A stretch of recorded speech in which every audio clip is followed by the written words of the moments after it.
علیکم ورحمۃ اللہ وبرکاتہ۔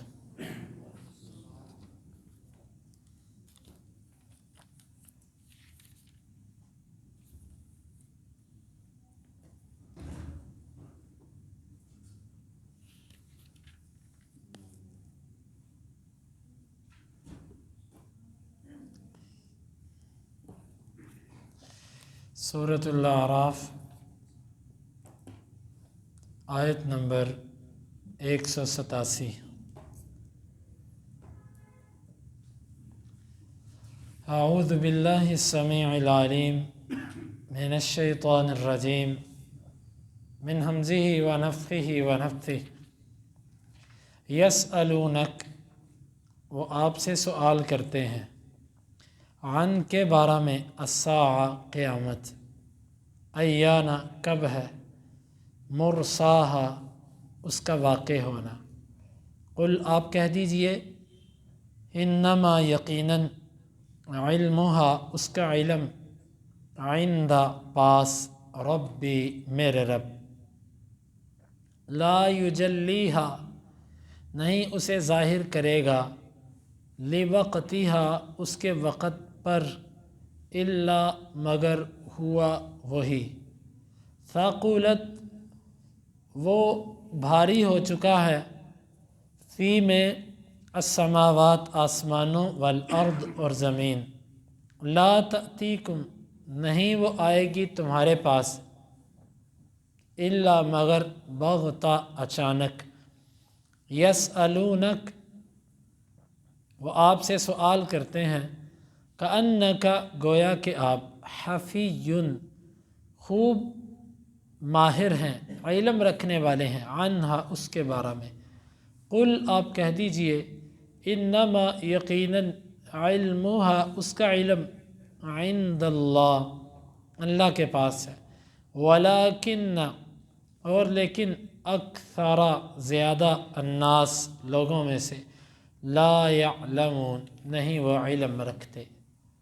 قل آپ کہہ دیجئے، لا نہیں، املکو میں مالک، لنفسی اپنے لیے، نفعا کسی نفع کا، ولا اور نہ، ضرا کسی نقصان کا، الا مگر، ما جو، شاء چاہے، اللہ ولو اور اگر، کنت میں ہوتا، اعلم جانتا، الغیب غیب کو، لاستکثرت البتہ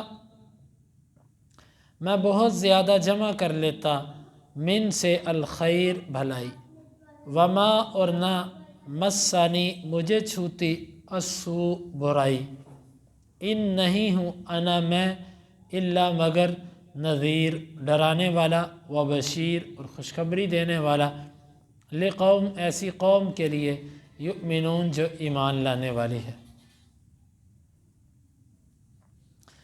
یسألونک عن الساعة ایان مرساہا وہ آپ سے پوچھتے ہیں قیامت کے بارے میں، اس کا واقع ہونا کب ہے۔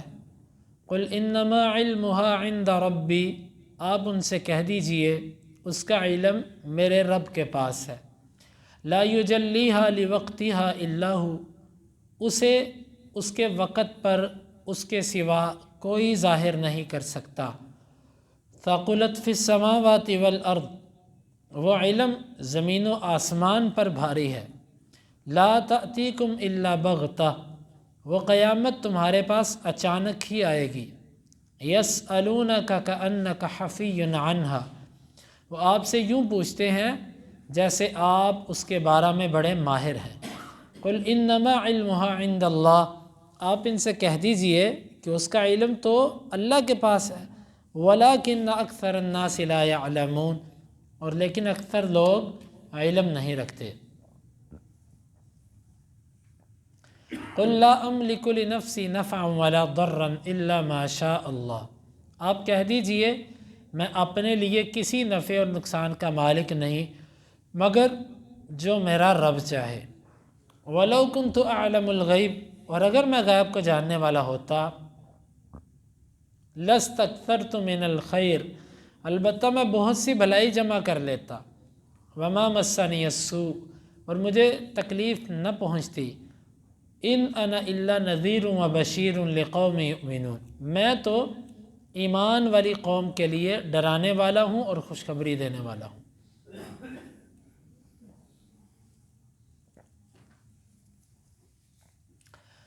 نبی کریم صلی اللہ علیہ وسلم آپ نے قیامت کا جب بیان کیا تو مشرکین نے سوال کرنے شروع کیے کہ کب آئے گی، کب آئے گی۔ اس کا مقصد قیامت کے وقت کا جاننا نہیں تھا، کیونکہ وہ تو قیامت کو مانتے ہی نہیں۔ جو مانتا نہیں وہ اس کے وقت کو جان کر کیا کرے گا، بلکہ اس کا مقصد تھا نعوذ باللہ اللہ کے نبی صلی اللہ علیہ وسلم کو لاجواب کرنا۔ ہم جب پوچھیں گے اچھا بتاؤ کس تاریخ کو آئے گی، کس وقت آئے گی، کس دن آئے گی، کون سے مہینے میں اور کون سے سال میں، تو یہ جواب نہیں دے سکے گا۔ تو ہم کہیں گے دیکھا جس چیز کا یہ نام لیتا ہے اس کو خود نہیں پتا اس کے بارے میں۔ یعنی کہ جس طرح بندے کے پاس کسی علمی بات کا جواب نہ ہو، وہ کسی نہ کسی طرح ایسا حیلہ اختیار کرتا ہے کہ وہ اپنے مقابل کو خاموش اور لاجواب کر دے۔ اب ان کے پاس اللہ کے نبی صلی اللہ علیہ وسلم کی باتوں کا جواب دینے کے لیے کچھ نہیں تھا، تو یہ ایسے ہی کرتے اچھا چلو بتاؤ وہ کب آئے گی۔ اللہ تعالیٰ نے اس کا جواب دیا، یہ آپ سے قیامت کے بارے میں پوچھتے ہیں یہ کب ہوگی۔ قل انما علمها عند ربی، آپ ان سے کہہ دیں کہ اس کا علم میرے رب کے پاس، کسی کے پاس اس کا علم نہیں ہے۔ ہاں اس نے قیامت کی نشانیاں ضرور بتلائیں کہ جی یہ نشانیاں ہیں قیامت سے پہلے۔ دو طرح کی علامات ہیں، ایک چھوٹی علامات جو پوری ہو چکی ہیں، اور کچھ ہیں بڑی علامات، سورج کا مغرب سے نکلنا، دجال کا آنا، یاجوج ماجوج کا نکلنا، عیسیٰ علیہ السلام کا نزول فرمانا اور مہدی، اور پھر اسی طرح دابۃ الارض زمین سے چوپائے کا نکلنا، اور یہ نشانیاں ہیں، یہ کبرا بڑی نشانیاں ہیں۔ نشانیاں ضرور بتائی ہیں، اس کا وقت کسی کو نہیں بتایا، حتیٰ کہ اللہ کے نبی صلی اللہ علیہ وسلم کو بھی علم نہیں۔ اور حدیث جبریل میں بھی آتا ہے، جبریل علیہ السلام نے کہا تھا کہ متی الساعہ، قیامت کب ہے، بخاری کی حدیث۔ تو آپ نے آگے سے فرمایا کہ مل مسئول عنہا بأعلم من السائل، سوال کیا ہوا سوال کرنے والے سے زیادہ نہیں جانتا، یعنی جس سے سوال ہوا ہے اس کو بھی اتنا پتہ ہے اس کا علم اللہ کے پاس ہے، اور سوال کرنے والے کو بھی پتہ ہے کہ اس کا علم، پھر سوال کیوں کیا؟ لوگوں کو یہ بتانے کے لیے کہ اس کا علم کسی کے پاس نہیں۔ یہ علم صرف اور صرف اللہ تعالیٰ کے پاس ہے، علم غیب اللہ تعالیٰ کے پاس ہے۔ لا یجلیہا لوقتہا الا ہو، اس علم کو اس کے وقت پر صرف وہ اللہ ہی ظاہر کرے گا، اس کے سوا کوئی اور اس کے وقت پہ اسے ظاہر نہیں کر سکتا۔ اس کا وقت کب ہے کسی کو پتہ نہیں، اللہ ظاہر کرے گا۔ ثقلت فی السماوات والارض، اس کے مطلب ایک تو یہ بعض اہل علم نے بیان کیا کہ اس کا علم اتنا بھاری ہے کہ زمین و آسمان بھی اسے برداشت نہیں کر سکیں گے، اس لیے بتایا ہی نہیں۔ دیکھیں اگر کسی بندے کو یہ بتا دیا جائے نا کہ فلاں دن تمہاری موت ہے، تو وہ دن آنے سے پہلے ہی وہ بیچارہ مردوں جیسا ہو جائے گا، اس کی زندگی ختم۔ اس لیے اللہ نے کچھ چیزیں ایسی رکھی ہیں کہ ان کا علم کسی کو دیا ہی نہیں تاکہ لوگ سکون سے زندگی گزار سکیں۔ اگر ان کا علم انسان کے پاس آ جائے تو انسان زندگی نہ گزار سکے۔ بھائی مجھے کل بخار ہونا ہے، آج مجھے پتہ چل جائے، میرا کل ایکسیڈنٹ ہونا ہے، مجھے آج ہی پتہ چل جائے، کتنی مشکل آئے گی۔ اللہ کی حکمت یہ ہے کہ اس نے بڑی بڑی معاملے، آفتیں، مصیبتیں، اس کا علم اس سے کسی کو نہیں دیا۔ تو اسی طرح قیامت ہے، قیامت کا علم اللہ تعالیٰ نے نہیں دیا۔ اگر اللہ تعالیٰ یہ بات زمین و آسمان کو بتا دے کہ اس تاریخ کو تم نے پھٹ جانا ہے، زمین تم نے ایسے ہو جانا ہے، پہاڑوں تم نے ایسے، سمندر تم نے ایسے، تو ان سے یہ علم برداشت ہی نہیں ہو سکے گا۔ ثقلت فی السماوات والارض، اس کا علم کسی کے پاس نہیں، کیوں؟ اس کا علم زمین آسمان پہ بھاری ہے، وہی اس کو اٹھا نہیں سکتے، انسان کیا جانے گا۔ دوسرا اس کا مطلب ثقلت فی السماوات والارض، وہ علم اس کی ہیبت سے، اس کے نام سے زمین و آسمان کانپ اٹھیں گے۔ یعنی جب وہ وقت آئے گا تو زمین پہ زلزلہ، آسمان پھٹ جائے گا، ان کی کیفیت بدل جائے گی۔ اتنی وہ بھاری چیز ہے جس کو تم بڑی آسانی سے منہ ڈھیلا کر کے کہتے ہو کب ہے وہ، کب ہے وہ؟ معنی ٹھیک ہیں۔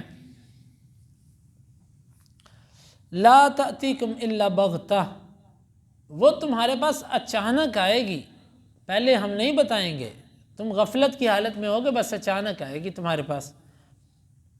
یسألونک کأنک حفی عنہا، ویسے لا تأتیکم الا بغتہ، اس سے معلوم ہوتا ہے کہ قیامت کی جب آخری نشانیاں بھی پوری ہوں گی نا تو لوگوں کو شعور نہیں ہوگا، لوگوں کی ذہنیت ہی بدل جائے گی۔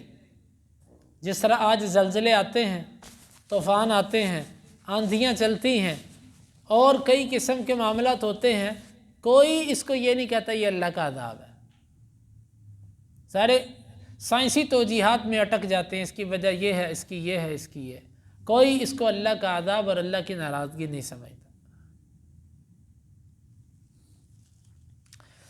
یسألونک عن الساعہ یسألونک کأنک حفی عنہا، وہ آپ سے یوں پوچھتے ہیں جیسے آپ ان کے بارے میں بڑے ماہر اور بڑے عالم ہیں، یعنی آپ کو ہم نے بتایا ہی نہیں تو آپ سے پوچھنا ان کا بنتا ہی نہیں، پوچھیں اس سے جس کو پتہ ہے۔ اب دیکھیں اللہ تعالیٰ واضح کہہ رہا ہے کہ قل انما علمها عند اللہ، آپ کہہ دو اس کا علم اللہ کے پاس اور کسی کے پاس نہیں، ولکن اکثر الناس لا يعلمون، لیکن اکثر لوگ یہ بھی علم نہیں رکھتے کہ اس کا علم اللہ کے پاس، لوگوں کو اس کا شعور نہیں ہے۔ قل لا املک لنفسی نفعا ولا ضرا، اور آپ یہ بھی ان سے کہہ دو کہ تم قیامت کا پوچھتے ہو کہ وہ کب ہے بتاؤ، میں اسے بپا نہیں کر سکتا، کیوں؟ مجھے تو اپنے نفع نقصان کا پتہ نہیں۔ بعض لوگوں پر ایسی آیات بڑی تکلیف دہ ہوتی ہیں، ان کو بڑی تکلیف ہوتی ہے، ایسی ان کا بس نہیں چلتا، وگرنہ وہ قرآن سے ایسی آیتوں کو مٹانے کی کوشش کریں۔ کوئلہ بن جاتے ہیں، کوئلہ۔ مجھے یاد ہے کہ یہ تقریباً آج سے 20 سے 21 سال پہلے کی بات ہے، میں 10ویں کلاس میں تھا اس وقت، اور اسٹیشن پر نا کسی نے بڑا بورڈ قرآن مجید کی آیت کا ترجمہ یہ لکھ کے لگا دیا، اور چرچ کے سامنے، بس پھر کیا تھا، 7 عربی عبارت اور نیچے ترجمہ اور حوالہ۔ اتنی تکلیف ہوئی بدعتیوں کو کہ انہوں نے جلوس نکالا وہاں پہ اور کہا حکومت سے کہ اس کو اتارو، نہیں تو اس سے فرقہ واریت پھیلے گی۔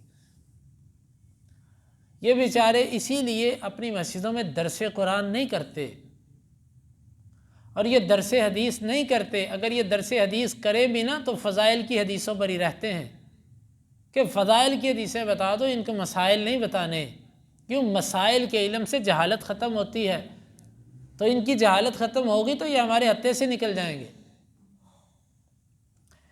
جناب وہ پھر میں نے خود دیکھا کہ انہوں نے اتارا، اس کو اتروایا گیا۔ وہ ایسی آیتیں ان کو بڑی تکلیف دیتی ہیں، کیوں؟ قرآن سے ان بیچاروں کا تعلق نہیں ہے، ان کو یوں لگتا کہ پتہ نہیں یہ قرآن میں نہیں ہو سکتا، حالانکہ کتنا اس کا واضح ترجمہ، آپ کہہ دو میں اپنے لیے نفع نقصان کا مالک نہیں۔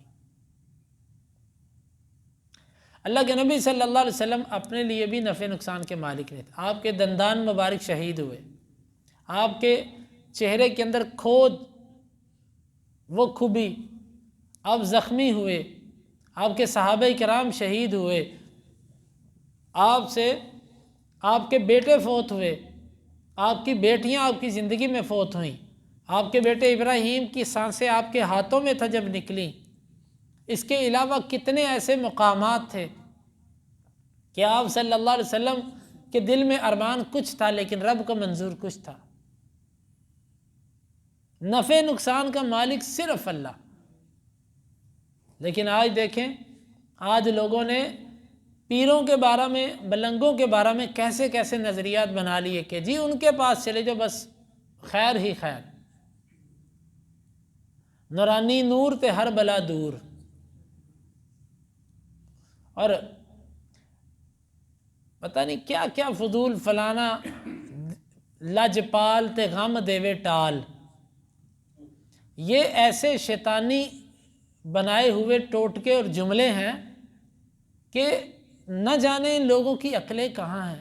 واللہ العظیم کوئی بندہ ہو عقل والا وہ مشرک نہیں ہو سکتا۔ مشرک اور بدعتی ہونے کے لیے بیوقوف ہونا لازمی ہے، اس کے بغیر بندہ مشرک اور بدعتی ہو ہی نہیں سکتا۔ کیوں؟ جو نبی کے طریقے سے آگے نکلے وہ بیوقوف نہیں ہے تو اور کیا ہے؟ جو اللہ تعالیٰ کے ساتھ کسی اور کو شریک بنائے، مخلوق کو رب کے ساتھ شریک بنائے، جس کو تم شریک بناتے ہو بتاؤ وہ کب پیدا ہوا، اس سے پہلے کون تھا؟ کتنا آسان سوال ہے اور کتنی جلدی سمجھ آتا ہے، لیکن وہ مشرک ہی کیا کہ جسے یہ بات سمجھ آ جائے۔ میں اپنے لیے نفع نقصان کا مالک نہیں، مگر جو میں، ہاں اللہ تعالیٰ چاہے تو مجھے نفع پہنچائے، اللہ تعالیٰ چاہے تو مجھے نقصان پہنچائے، میں خود کچھ نہیں۔ وَلَوْ كُنْتُ أَعْلَمُ الْغَيْبَ لَاسْتَكْثَرْتُ مِنَ الْخَيْرِ، اور اگر میرے پاس علم غیب ہوتا تو میں بڑی بھلائیاں جمع کر لیتا۔ مطلب میرے پاس علم غیب نہیں، یہ آیت بھی بہت بھاری ہے کہ جی اللہ کے نبی کو آپ کہتے ہو آپ کے پاس علم غیب نہیں، آپ گستاخی کرتے ہو۔ بھئی تم نے قرآن پڑھا ہی نہیں، تم بیچاروں کو کیا پتہ، تم تو نام لے کر ہی بس مسلمان بنے ہو۔ قرآن کو پڑھو اللہ کے بندو، دیکھو قرآن کو۔ کہتے ہیں جی عطائی اور ذاتی کا فرق ہے۔ اللہ کے نبی صلی اللہ علیہ وسلم کے پاس عطائی علم تھا، ذاتی نہیں تھا۔ اللہ تعالیٰ تو کہہ رہا کہ لو کنت اعلم الغیب، الف لام، کمال کا مکمل غیب اگر میں جانتا ہوتا ہے، اور نہ ذاتی اور نہ عطائی، دونوں قسمیں اس میں آ گئیں، ہر قسم کا غیب اس میں داخل ہو گیا، میں جانتا ہی نہیں۔ یہ تو بنائی ہوئی تقسیم ہے ذاتی اور عطائی، یہ تو اللہ تعالیٰ کی آیتوں کے اندر ایک حیلہ ہے، بہانہ ہے۔ عائشہ رضی اللہ عنہ کہتی ہیں کہ 3 چیزیں جو تمہیں بیان کرے نا تم جان لینا کہ وہ جھوٹا ہے۔ ان میں ایک کیا ہے کہ جو تمہیں یہ کہے نا کہ محمد صلی اللہ علیہ وسلم کل کی بات جانتے ہیں، تم جان لینا یہ جھوٹا ہے۔ منافق آ کے اللہ کے نبی صلی اللہ علیہ وسلم کے ساتھ باتیں کر لیا کرتے تھے، مکر جایا کرتے تھے بعض دفعہ۔ کیوں مکرتے تھے؟ ایسا کیوں ہوتا تھا؟ آپ معاملات کے اندر تصدیق کرتے، آپ تحقیق میں جاتے، بعض دفعہ آپ منافقین کی بات کو درست سمجھتے، اللہ تعالیٰ وہی اتارتا کہ منافق غلط کہتا ہے۔ علم غیب تھا تو ایسا کیوں ہوتا؟ صحیح بخاری کی حدیث، معروف واقعہ، جس وقت منافق عبداللہ بن ابی نے کہا تھا لَيُخْرِجَنَّ الْأَعَزُّ مِنْهَا الْأَذَلُّ، مدینے سے سب سے زیادہ عزت والا سب سے ذلیل کو نعوذ باللہ نکال دے گا۔ زید بن ارقم رضی اللہ عنہ نے جا کر اللہ کے نبی کو بتایا، اللہ کے نبی صلی اللہ علیہ وسلم نے اسے بلایا اور کہنے لگا اللہ کے رسول یہ بچہ، آپ بچے کے پیچھے لگ کے میری بات میرے اوپر ایسا کہہ رہے ہیں، مجھے ایسا کہہ رہے ہیں۔ اللہ کے نبی نے اس کی بات پر اعتماد کر لیا، آپ نے اس کی بات کو اہمیت دی۔ زید کہتے ہیں میرے دل پہ بڑا بوجھ آیا کہ یا اللہ یہ کیا، میں جھوٹا ہو گیا۔ اللہ تعالیٰ نے آیت اتار دی۔ 5ویں پارے کے اندر آتا منافقین نے اللہ کے نبی صلی اللہ علیہ وسلم کو آ کے کہا کہ چوری ہم نے نہیں کی، یہودیوں نے کی ہے، یہ ہمارے اوپر الزام لگا رہے ہیں۔ اللہ کے نبی نے ان کی تائید میں کہا کہ تم ان پر الزام کیوں لگا رہے ہو، چوری تو یہودی نے کی ہے۔ اللہ نے قرآن اتار دیا فَلَا تَكُن لِّلْخَائِنِينَ خَصِيمًا، آپ خیانت کرنے والوں کی طرف سے وکالت کر رہے ہیں۔ میرے نبی صلی اللہ علیہ وسلم آپ ان کی وکالت کر رہے ہیں؟ اگر علم غیب تھا تو آپ ایسا بھائی کتنے واقعات زندگی بھری پڑی ہے اللہ کے نبی صلی اللہ علیہ وسلم کی، ہم اللہ کے نبی صلی اللہ علیہ وسلم کے علم کی کمی نہیں کر رہے، اس کے منہ میں خاک کہ جو اللہ کے نبی کی شان میں گستاخی کرے وہ کس چیز کا مسلمان ہے؟ ہمارے نزدیک تو اللہ کے نبی صلی اللہ علیہ وسلم کی تنقید کرنے والا دائرہ اسلام سے بلا تاخیر خارج ہے، بلا تأمل خارج ہے، فوری خارج ہے دائرہ اسلام سے۔ لیکن بات یہ کہ تم اللہ کی بے ادبی کرتے جاؤ، تمہیں جو ہے نا اللہ کے ساتھ شریک بناتے جاؤ، تمہیں یہ ادب لگتا ہے، اور اگر ہم عقیدہ توحید اور حق بات کریں تو تمہیں یہ بے ادبی لگتی ہے۔ یعنی رب کی بے ادبی ہو جائے لیکن نبی کی جو جھوٹی موٹی انہوں نے اپنی طرف سے بنا رکھی ہے وہ بے ادبی نہیں ہونی چاہیے، حالانکہ وہ بے ادبی نہیں، وہ حقیقت ہے۔ تو یہ حقیقت اللہ نے ہمیں قرآن کے اندر بیان کر دی۔ اب ہمیں یہ عقیدہ رکھنا چاہیے کہ دنیا میں سب سے زیادہ علم اللہ نے اگر کسی کو دیا تو محمد مصطفیٰ صلی اللہ علیہ وسلم، کامل علم اللہ تعالیٰ نے آپ کو دیا۔ لیکن علم غیب جتنا علم مخلوق کو دیا سب سے بڑھ کر علم آپ کو دیا، کسی کو اتنا علم نہیں دیا۔ لیکن علم غیب موسیٰ علیہ السلام نے اور خضر کے ساتھ جب سفر کر رہے تھے، بخاری کی روایت کہ کشتی پہ ایک چڑیا آ کے بیٹھی، پھر اس سے سمندر سے ایک چونچ پانی لیا۔ خضر اور موسیٰ نے ایک دوسرے سے جب بات کی تو خضر نے کہا کہ موسیٰ تیرا اور میرا علم اللہ کے علم کے مقابلے میں یوں ہی لے لے جس طرح اس چڑیا کی چونچ میں ایک بوند پانی اور باقی سارا سمندر۔ اس بوند پانی سے سمندر میں تو کمی آئی، یہاں پر کمی اور بیشی میں مشابہت تشبیہ نہیں ہے، یہاں پر قلت اور کثرت میں تشبیہ ہے کہ اتنا قلیل اور اللہ تعالیٰ کا علم اتنا کثیر، حالانکہ یہ دونوں نبی اور نبی کا علم کامل علم ہوتا ہے۔ اب بتائیے اللہ کے نبی صلی اللہ علیہ وسلم کا علم بھی ملا لیں، سارے نبیوں کا علم ملا لیں، ساری مخلوق کا علم ملا لیں، اس بوند سے بڑھ نہیں سکتا کہ جو ایک چڑیا کی چونچ میں سمندر کے مقابلے میں آتی ہے۔ پھر اللہ کو ہم لوگ اللہ کو پہچانتے نہیں، اللہ کی بے ادبی کر جاتے ہیں نبی سے محبت کے نام پہ، اور وہ بھی محبت وہ جو ہم نے خود سوچ رکھی ہے کہ یہ محبت کا معیار ہے۔ تو بھائیو یہ کتنا صریح قرآن کی یہ آیات ہے۔ ہاں اللہ تعالیٰ آپ کو بعض چیزیں بتاتا تھا، وہ غیب تھیں۔ غیب کیا ہوتا ہے؟ آنے والی کوئی بات، آپ نے قیامت کی نشانیاں بتائیں گے، سب غیب ہے۔ آپ نے اللہ کے حکم سے بتایا آج سے اتنے سو سال پہلے ایسے ہوا، یہ غیب ہے۔ آپ جو پیشین گوئی کر دیتے تھے ایسے ہوگا، وہ غیب تھا۔ لیکن کیسے آپ کو پتہ چلتا؟ اللہ کی وحی آ جاتی، وحی نہ آتی تو آپ کو پتہ چلتا نہ۔ حدیث کے اندر آتا ہے کہ بخاری کی روایت کے جبریل امین نے آپ سے وعدہ کیا کہ میں کل آؤں گا، اس ٹائم آنے کا وقت دیا، وہ وقت آیا تو جبریل نہ آئے۔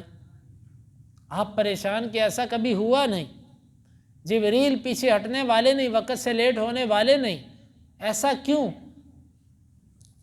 وقت گزرنے کے بعد دیکھا تو گھر کے اندر کتا تھا، چھوٹا سا کتا، اور یہ کتا بھی مدینے کا کتا۔ لوگ کہتے ہیں نا سگے مدینہ، یہ مدینے کا کتا تھا جو اللہ کے نبی صلی اللہ علیہ وسلم کے گھر پہ تھا۔ آپ نے اسے باہر نکال دیا، پھر جبریل امین آئے اور ساتھ وجہ بتائی کہ ہم اس گھر میں داخل نہیں ہوتے کہ جس گھر میں کتا ہو، وہاں پر داخل نہیں ہوتے۔ وہ کتا مدینے کا اوریجنل کتا تھا، حقیقی کتا، لیکن اللہ کے فرشتے جہاں پر کتا تھا وہاں پر آئے نہیں۔ تو آج لوگ 2 نمبر کتے بنتے ہیں، 1 نمبر کتا ہو تو فرشتہ نہیں آتا، تو 2 نمبر ہو تو سوچنے والی بات ہے۔ بہرحال اللہ تعالیٰ نے فرمایا کہ اس قرآن میں اللہ کے نبی صلی اللہ علیہ وسلم کی اس حدیث مبارکہ سے یہ بات سمجھ آئی کہ آپ کے پاس علم غیب نہیں ہے۔ اب ایک کتا ہے، اللہ کے نبی صلی اللہ علیہ وسلم کو علم نہیں ہے کہ میرے گھر کے اندر یہ چیز ہے جس کی وجہ سے وہی لیٹ ہو رہی ہے۔ اور بھائیو کتنی احادیث، ہم اللہ کے نبی صلی اللہ علیہ وسلم کے علم کو ساری مخلوق سے زیادہ مانتے ہیں لیکن عالم الغیب نہیں مانتے۔ ہاں اللہ نے آپ کو کچھ غیب کی باتیں بتائی ہیں، غیب کی بات جاننا اور ہوتا ہے، غیب پر مطلع ہو جانا یہ اور ہوتا ہے، اور عالم الغیب ہونا اور ہوتا ہے۔ کچھ چیزیں آپ نے بتائیں وہ غیب تھی، اللہ کے نبی صلی اللہ علیہ وسلم کو پتہ تھا، وہ آپ نے ہمیں بھی بتا دی۔ یا ایھا الرسول بلغ ما انزل الیک، اے نبی جو آپ کی طرف اتارا گیا آپ اسے آگے پہنچا دو۔ آپ نے وہ حدیثیں، وہ آیتیں، وہ سب ہمیں بچائیں۔ تو میرے پاس علم غیب نہیں۔ وما مسنی السوء، اور مجھے کبھی برائی نہ چھوتی، میرے اوپر کبھی غم اور دکھ نہ آتا۔ اللہ کے نبی صلی اللہ علیہ وسلم پر بڑی تکلیفیں آئیں۔ آپ نے ایک تکلیف کے موقع پر یہ کہا تھا، رحم اللہ موسیٰ فقد اوذی اکثر من ذلک، اللہ موسیٰ پہ رحم کرے، وہ اس سے بھی زیادہ تکلیفیں دیا گیا۔ آپ کو بڑی تکلیفیں دی گئیں۔ آپ صلی اللہ علیہ وسلم کی زندگی بہت امتحانات کی تھی۔ آپ نے فرمایا مجھے بخار ہوتا ہے تو دو آدمیوں جیسا، عام بندے کو بخار ہوتا ہے ایک بندے کا، نبی کو جب بخار ہوتا تو بخار بھی دو بندوں کا۔ آپ صلی اللہ علیہ وسلم نے فرمایا کہ وما مسنی السوء، مجھے تکلیف نہ چھوتی۔ ہم دیکھتے ہیں آپ کو تکالیف آئی ہیں آپ کی زندگی میں۔ ان انا الا نذیر و بشیر لقوم یؤمنون، میں کون ہوں؟ میں تو مومنوں کو ڈرانے والا ہوں اور خوشخبری دینے والا ہوں۔ ڈراتا ہوں اللہ کی حرام کردہ چیزوں سے، اللہ کی منع کی ہوئی چیزوں سے، اللہ کے عذاب سے، اور خوشخبری دیتا ہوں اللہ تعالیٰ کے حکموں پر عمل کرنے کے نتیجے کی، کہ اس کے لیے تمہارے لیے یہ اللہ نے تیار کر رکھا ہے۔ اللہ رب العالمین سے دعا ہے کہ اللہ تعالیٰ ہمیں یہ آیات سمجھنے کی اور عمل کی توفیق عطا فرمائے۔